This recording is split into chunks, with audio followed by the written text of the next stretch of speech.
Now more than ever, it's harder to disappear.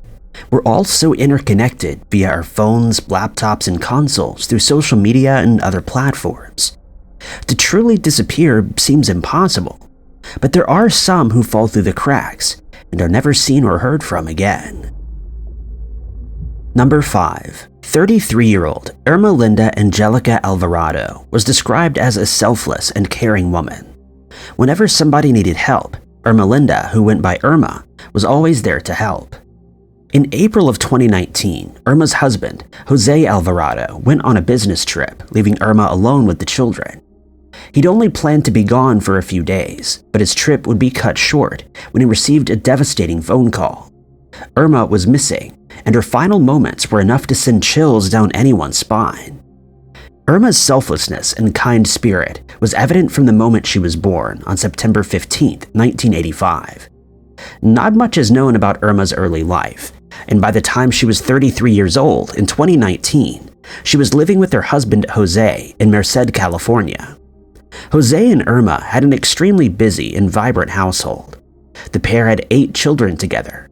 5 of the children were biological, with the other 3 being adopted. The Alvarado home was a constant hub of activity with 8 children and 2 adults, and the pair worked incredibly hard to provide for their family. In April of 2019, Jose was informed by his boss that he needed to take a short business trip. Irma assured Jose that she could hold down the fort for a few days, and Jose had full confidence in his wife. On April 8th of 2019, Irma dropped Jose off at the Fresno Yosemite International Airport for his flight to Austin, Texas. The two hugged and kissed each other goodbye, with Jose not knowing this would be the last time he would ever see his wife. The following day, CCTV cameras at the couple's home showed Irma leaving the home with just a brown paper bag. Family members reported seeing Irma around Merced that evening, and according to them, she seemed normal. Less than 24 hours later, something within Irma had changed. At around 2:25 a.m. on April 10th, Irma's sister Maria was awoken by a frantic call from her. Irma told Maria that she'd rented a red Hyundai Elantra and was driving over 2,755 miles to see her brother in Florida. Just a few minutes later, Jose received a similar frantic call from his wife.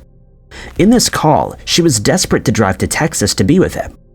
Jose consoled his wife, telling her to wait and pick him up at the airport when he was due home.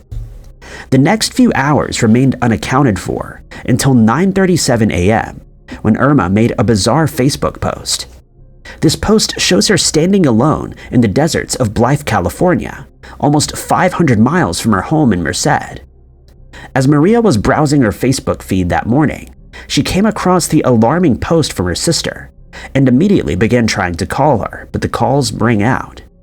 Maria continued to call her sister into the afternoon until she finally answered. When Irma answered, she appeared flustered and panicked. She told Maria she'd been involved in a fender bender, but that wasn't all. She'd also said that 2 unknown men had tried to snatch her car keys, prompting her to run for her life. Irma disconnected the call soon after revealing all of this, sending her family further into a panic. A grueling 3 hours passed before Irma would pick up the phone again, this time talking to her brother-in-law. Irma was quick to dispel any panic the family may have been in by telling her brother-in-law that a friend had picked her up and they were on their way to Los Angeles to pick Jose up from the airport. Irma never revealed her friend's name, and this would be the last time anybody would hear from Irma Linda Alvarado. Hours later, Jose landed at the Fresno Yosemite Airport, waiting to see his wife's beaming smile in the arrivals lounge, but she wasn't there. Irma's family could not understand why she was headed to Los Angeles, which is around 230 miles from Los Angeles Airport. When Jose returned to an empty home, he knew something was wrong. He dialed 911 and connected to the Merced Police Department to officially report his wife missing. Investigators used Irma's Facebook to approximate her last known location and headed to Blythe, California to start their search. Not soon after the search started, the Merced Police Department came across their first clue. The I-10 East has a section that runs between the towns of Indio and Blythe, California, before continuing through California. Most of the area between these towns is desert and a harsh environment to survive in. Along I-10 East, somewhere between these two towns, the police came across an abandoned red Hyundai Elantra. After running the plates, they discovered it belonged to their missing person. A forensic search of the car was conducted, and inside, investigators found Irma's purse, ID, cash, and credit cards. Bizarrely, the very phone that led investigators to that spot was missing.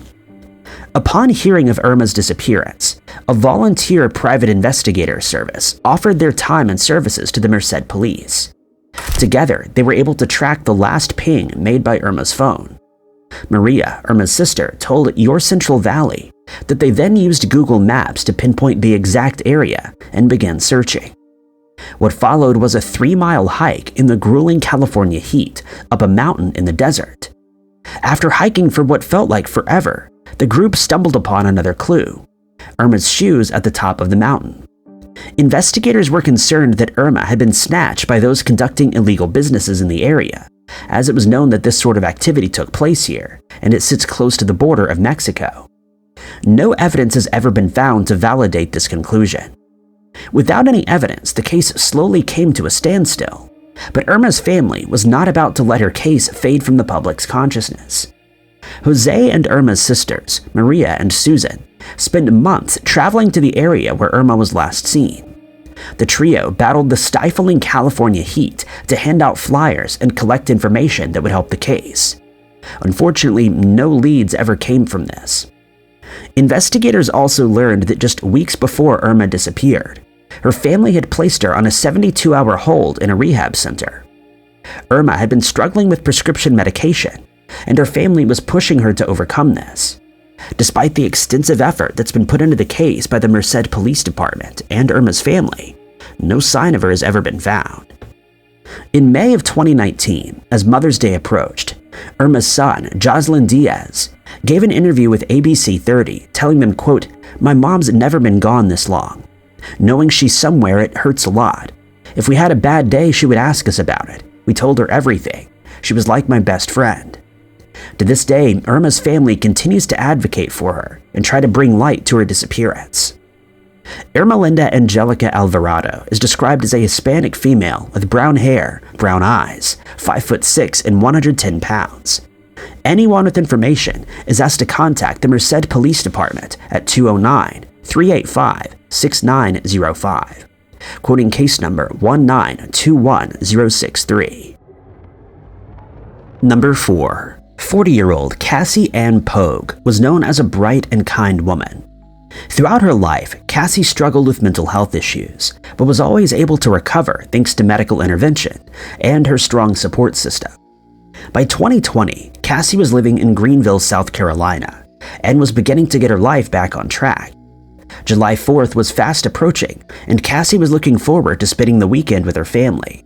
But just as the fireworks began to boom, something tragic happened. In 2014, Cassie was admitted to a mental health rehab facility in Greenville, South Carolina. According to her family, she also struggled with substance abuse in her past, and had also undergone extensive treatment for this. While at the mental health rehab facility, Cassie met Nathan Brown. The pair instantly clicked, and a beautiful relationship blossomed. When it was time for them to leave, following successful rehabilitation, the pair exchanged numbers and promised to stay in touch. Cassie and Nathan stuck to their word, and over the years, their friendship grew ever stronger. Sometime around 2020, Cassie moved into the Brown home on Reed School Road in Greenville. The home was owned by Nathan's parents, Debbie and Wyatt Brown, who lived at the property, while Nathan lived in an apartment. According to Fitz News, Cassie's family were unhappy with this arrangement, as they viewed Nathan as a bad influence on their daughter. Whenever Cassie was around Nathan, she seemed to spiral, but when she was away from his influence, she blossomed. Despite her family not approving, Cassie moved into the Brown home anyway. No sooner than Cassie moved in with Nathan, Debbie, and Wyatt did her erratic behavior begin to surface ever more. Her family and friends noticed an almost instant change in her, and it wasn't for the better. By July of 2020, Cassie and Nathan were preparing for the July 4th Independence Day celebrations. Cassie was most excited to watch the fireworks and hang out with loved ones. As the July 4th bank holiday began in early July, Cassie's behavior spiraled out of control. Before the holiday officially began, she was reported hospitalized twice for her increasingly erratic behavior. On Independence Day, Cassie found herself hospitalized once again. One article explained that on that day, Cassie unlawfully entered a neighbor's home. Once Cassie fled from their home, she ran back to her home for safety. Minutes later, the same neighbor saw Cassie climbing out of the window of her home before running into the woods. Shortly after this, she was hospitalized, although the reason for this hospitalization remains unknown. Cassie spent the next few hours of what should have been a happy day sitting in A&E waiting to be examined. Finally, after hours of waiting and triaging, Cassie was discharged. Nathan and Debbie Brown arrived at the hospital to take her home and enjoy what was left of the July 4th celebrations. The following morning, the quietness of Reed School Road was interrupted by strange noises coming from the Brown home. A neighbor ran to their window and observed Cassie trying to climb out of the upper bedroom window using a bedsheet. The neighbor noted that Cassie was erratic and appeared as if she was scared or attempting to run away from something or someone. Just as Cassie was scaling the house, she fell out of the window, falling to the ground with a mighty thud. The neighbor rushed out of their home to see if Cassie was okay, but it was clear that Cassie was in a deep state of emotional distress. Before she could answer the neighbor, she took off running into the woods. Debbie, Nathan, and Wyatt Brown shortly trailed behind her, managing to track her down before she got too far. Debbie Brown was able to take a photo of Cassie as she sat on the floor, displaying her injuries from the fall. In the photo, Cassie appears to be crying and is only wearing one shoe and disheveled clothes. At that moment, Debbie Brown had unknowingly just taken the last photo of Cassie Anne Po. The Browns were able to console Cassie and immediately whisked her away to the Greenville Memorial Hospital, where doctors noted that she appeared to be hallucinating. Many hours later, at 8:04 p.m., Cassie was finally discharged, but articles can't agree whether she was discharged by doctors or left of her own volition. CCTV footage shows Cassie leaving Greenville Memorial Hospital wearing hospital socks and carrying a red crocodile skin pattern purse. This time, none of the Browns were waiting at Greenville Memorial Hospital to take her home to Reed School Road. It's unclear whether they were made aware of her discharge, as articles cannot agree on whether Cassie discharged herself or was discharged by doctors. Minutes after she was discharged, Cassie was again seen on CCTV, approaching a blue van. For a few moments, Cassie spoke with the driver before walking away. She then walked towards West Ferris Road before taking a right onto Doctors Drive, and this was the last time Cassie Anne Po was ever seen or heard from. Cassie was not reported missing until July 8, 2020, when her aunt called the Greenville police after failing to contact her for 3 days. The Greenville police began retracing Cassie's steps and found she'd been hospitalized. When nobody at Greenville Memorial Hospital had any information, they turned to Debbie and Nathan Brown, the last ones to see Cassie alive. Investigators speculated that in the CCTV footage, Cassie may have been attempting to walk to Nathan's apartment, which is located 1.25 miles from Greenville Memorial Hospital. In his initial statement to the Greenville County Sheriff's Office, Nathan stated that Cassie didn't have her phone with her when she was admitted to the hospital. Nathan and Debbie, who were also present, were then told the GCSO would attempt to ping Cassie's phone to try and find it. Hours after this meeting occurred, Debbie called the GSCO to inform them that Nathan was in possession of Cassie's phone and would turn it in. During this second meeting, Nathan admitted to lying to the GCSO in his initial statement, and even said that he'd been in possession of Cassie's phone the entire time. Nathan stated he was worried about handing the phone over, as it contained images that may incriminate him. A search warrant was executed on Cassie's phone, as well as her bank accounts, but no activity has ever been discovered. On January 8, 2021, the Greenville County Sheriff's Office executed a search warrant on Debbie and Wyatt's home on Reed School Road, but again, no evidence was ever uncovered. Cadaver dogs were used on the property, as well as on West Ferris Road where Cassie was last seen, but no hits were made. Nathan Brown has never been named as a suspect or convicted in Cassie's disappearance, and the circumstances surrounding July 5th of 2020 remain a complete mystery. Cassie Anne Po is described as a white female with blonde hair, brown eyes, 5'6" and 100 pounds. Anyone with information is asked to contact the Greenville City Police Department at 864-467-5548, quoting case number 20041-643. Number 3. 43-year-old Susan Lyn Osborne was known to friends and family as a devoted and loving mother. Susan's life had its fair share of ups and downs, but despite any negatives in her life, Susan would always be there for her son, Evan, and her daughter. Those who knew her stated she devoted her life to her children, always making decisions in their best interests. Susan worked hard to provide her children with a happy and comfortable life. In 2017, the unthinkable happened, when the devoted and loving mother would disappear under bizarre circumstances. By 2013, Susan and her son Evan were living in Alabama. Susan originally hailed from Michigan, but had fled to Alabama following a dangerous marriage. According to reports, Susan's daughter lived with her biological father, with Susan having visitation rights. The duo were now settled and happy, and Susan was ready to get back into the dating scene. By chance, during a fishing trip, Susan met Jerry Osborne, a retired Air Force veteran who was now working as a 911 operator. From the moment they met, Susan and Jerry hit it off and agreed to exchange numbers. In the months that followed, the pair shared multiple dates where Jerry explained he'd been medically discharged from the Air Force, but still wanted to work in a profession where he could make a difference. Susan admired Jerry's honor and willingness to help others, as these were values that she held herself. Susan likewise explained that she had devoted her life to her children and her 2 dogs, Schnook and Sugar. The relationship moved quickly, and a year after they met, the two wed in a beautiful ceremony. The two had become a trio, and they moved into the home Susan had bought in 2013 on Waterview Lane in Holtville, Alabama. Those around Susan and Jerry believed they shared the perfect life together. Jerry was considered a great stepfather to Evan, who allegedly had no contact with his birth father.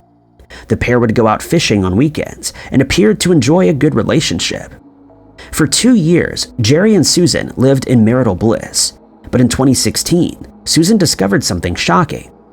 While browsing the internet, Susan came across an advertisement on Craigslist that contained pictures of her husband, Jerry. In the listing, Jerry appeared to be offering services to a male clientele. Susan also confided in her best friend that she discovered emails between Jerry and other men, leading her to believe he was having an affair. According to Susan's friend, Holly, Susan began preparations to leave Jerry, but these would never come to fruition. Months after Susan had confronted Jerry about the issue, she told her best friend Holly that the pair had worked through their issues and were working on their marriage. Life for Susan and Jerry continued as normal, with the two seeing in the new year. On May 26, 2017, Susan traveled to see her daughter in what would be her final visitation. Over the next 3 days, Susan's friends and family would call and text with her, and then after May 29, 2017, the contact stopped. When Holly failed to reach her best friend, her first thought was not that of concern. Weeks after Susan disappeared, Holly had moved from Alabama to Florida, so she believed that Susan was mad at her for moving away. As the weeks passed, Holly grew concerned, as did Susan, Linda's mother. According to reports, by July of 2017, Susan's phone had been disconnected. During this time, Linda had also sent a letter to her daughter at Waterview Lane, and worryingly, it was returned as undeliverable. Linda called Evan's school and discovered that nobody had seen or heard from the pair since May 29, 2017. 2 months after Susan was last seen or heard from, she was officially reported to the Elmore County Sheriff's Office as a missing person. The first port of call for the Elmore County Sheriff's Office was the Waterview Lane home that Susan shared with her husband, Jerry. When they arrived, they noted that Jerry was burning things out back. They also noticed that Susan's car was still parked in the driveway. When investigators spoke to Jerry, he revealed a bizarre story. According to him, the last time he had seen Susan and Evan was on May 29, 2017. That afternoon, Susan announced that she was leaving him, and the last time he saw her, she was getting into a pickup truck with an unknown man. The day after, or some days after, Susan and the man returned to the home to take everything else, including the furniture.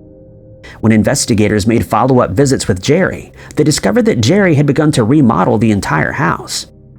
A forensic search of the Waterview Lane home would uncover at least 20 possible stains that were sent away for testing.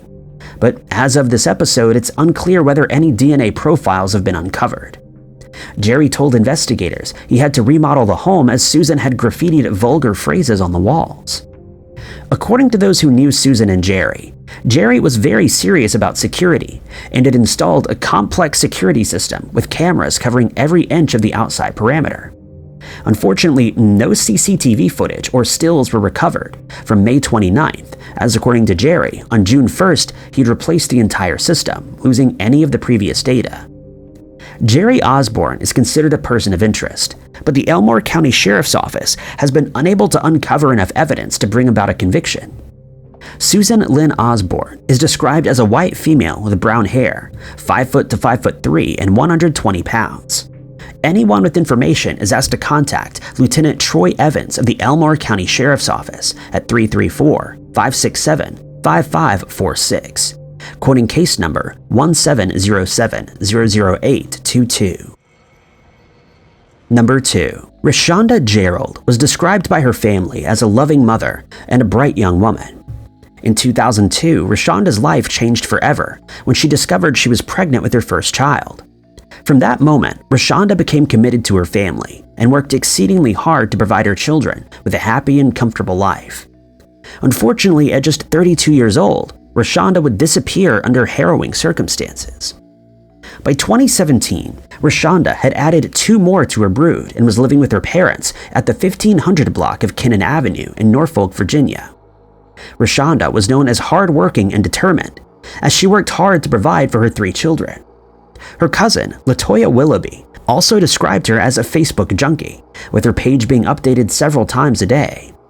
Whether online or in person, Rashonda was a social butterfly who made new friends wherever she went. When not working or spending time with her family, Rashonda could be found in Young's Park, greeting passers-by good morning and chatting to those that she knew. Everything in Rashonda's life seemed to be going well, but then came a shocking surprise. Rashonda left her home for the last time on January 4th, 2017, at around 8 a.m. Rashonda's mother would later tell the Norfolk Police Department that she saw her daughter getting into a black 2016 Nissan Altima with Mark Morgan, a man that she knew very well. Before leaving, Rashonda promised her mother she would be back by 3 p.m. to pick her children up for school, but she never returned. When Rashonda failed to appear at the school gates that afternoon, her mother became worried. She was not answering her phone, and nobody in the neighborhood had seen her. On January 6, 2017, 2 days after she was last seen, Rashonda was reported missing to the Norfolk Police Department, who immediately launched an investigation. They spoke with Rashonda's family and learned she'd last been seen with Mark Morgan. It didn't take long for investigators to discover the truth behind Rashonda's and Mark's murky relationship.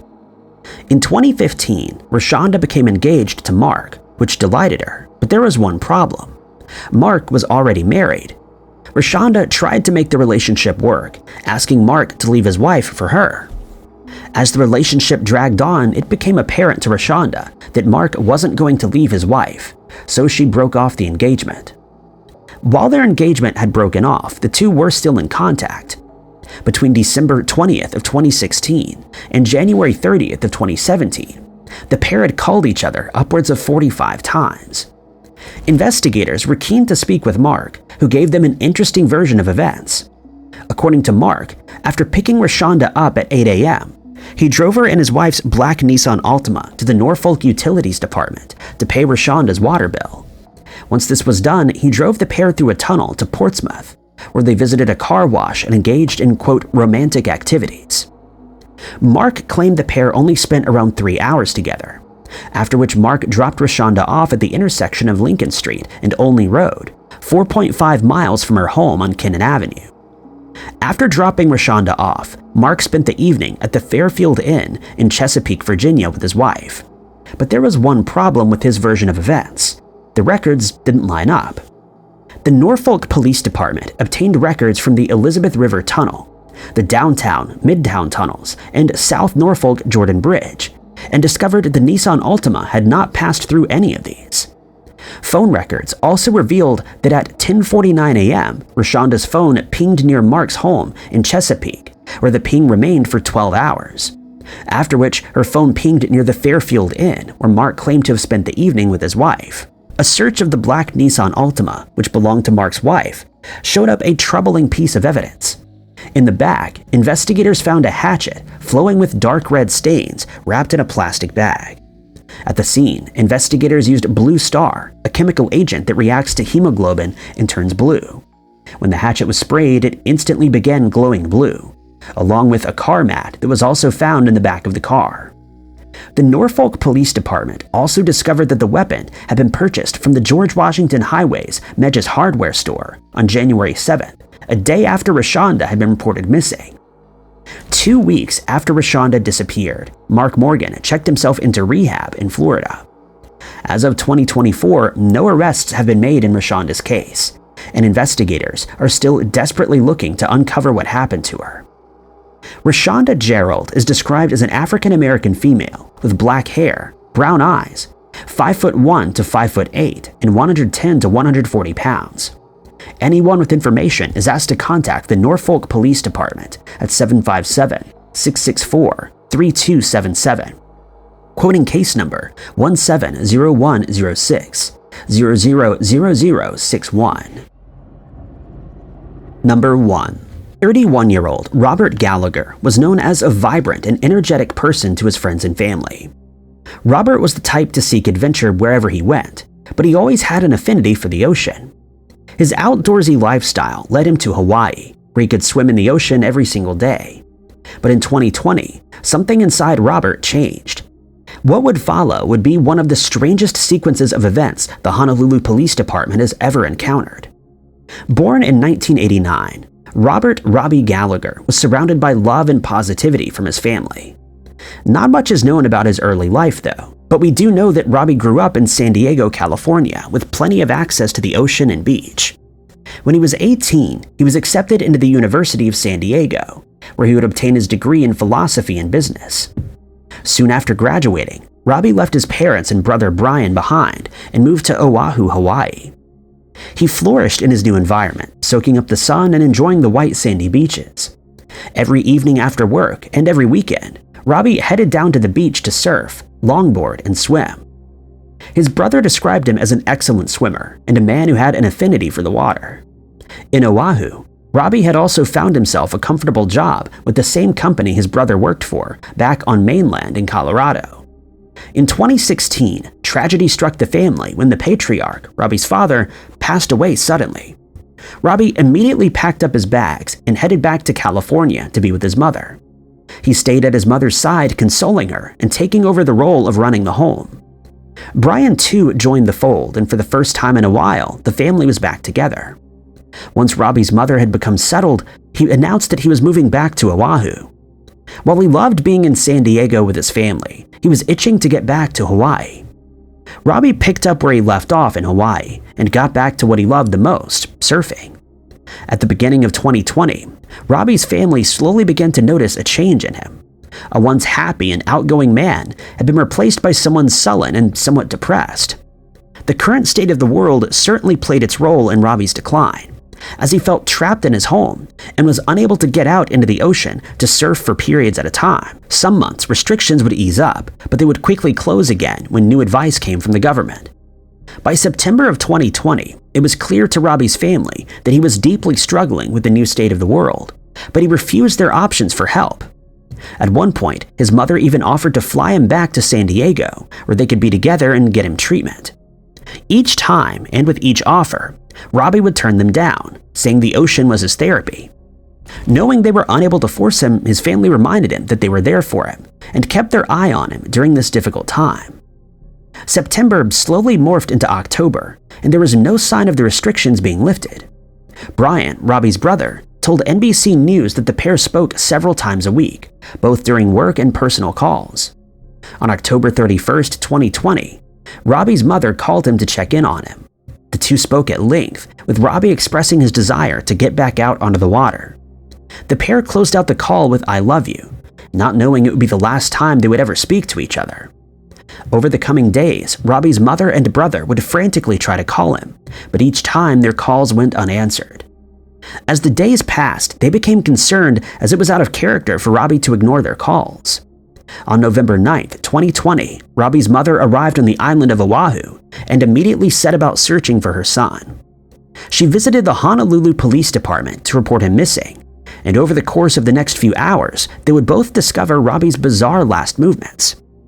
On November 2nd, 2020, at around 2 p.m., the Honolulu police in Kahuku came across a man acting strangely. After talking to the man, they identified him as Robbie Gallagher, originally from San Diego, California. According to reports, Robbie was acting irrationally, and the police offered their assistance. Shortly thereafter, Robbie was placed into an ambulance and was transported to the Kahuku Medical Center for treatment. Soon after arriving, though, Robbie left without receiving any treatment. A few hours after Robbie left the hospital, a woman reported seeing him at a home near the medical center.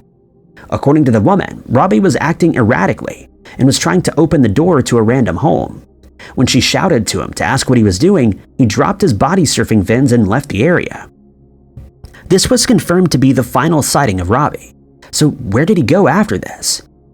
According to his mother, quote, "People have said they've seen him in Waikiki, on the west side, on the north side, on the east side and south side. It's very difficult. I went all over the island and people say the island is small, and not to me, it's huge." Days after Robbie disappeared, someone answered his phone. This was a glimmer of hope for the Gallaghers, but their hopes were soon dashed. The man who answered the phone claimed to have found it on the side of the road 20 miles from Kahuku Medical Center. This man, who's remained anonymous, told the Honolulu Police Department that he found the phone, took it home, and charged it. After charging it, it was handed over to the police and eventually to Robbie's family. It appears nothing of use was found on Robbie's phone, and it remains unclear why it was found 20 miles from the area where he was last seen. Despite numerous reported witness sightings, there are few leads in Robbie's case.